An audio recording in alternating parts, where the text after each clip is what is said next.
सर्वसामान्यांच्या हक्काचा आवाज जागर जनस्थान। भारतीय रेल्वे सुरू झाल्यानंतर इगतपुरी येथे रेल्वे कर्मचाऱ्यांसाठी व तालुक्यातील लोकांसाठी इंग्रजांनी 1 मार्च 1923 रोजी रेल्वे हॉस्पिटलची स्थापना केली होती। 1998 पर्यंत या हॉस्पिटलमध्ये TB ward, operation theatre, postmortem room, अत्याधुनिक मशिनरीद्वारे उपचार सुरू होत होते। या ठिकाणी भुसावळ, झाशीसह अनेक भागातून लोक उपचारासाठी येत होते। मात्र सध्या या हॉस्पिटलला उतरती कळा लागली आहे। कर्मचारी व गंभीर रुग्णांना आता एकतर नाशिक किंवा कल्याण येथील दवाखान्यात जावे लागते।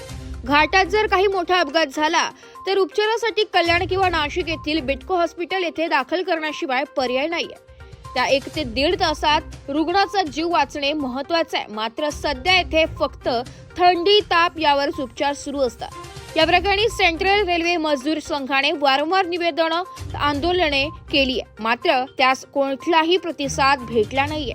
त्यामुळे आता सेंट्रल रेल्वे मजदूर संघाने लवकरच येथील आयसीयू वॉर्डची संख्या न वाढवल्यास आंदोलनाचा इशारा दिलाय।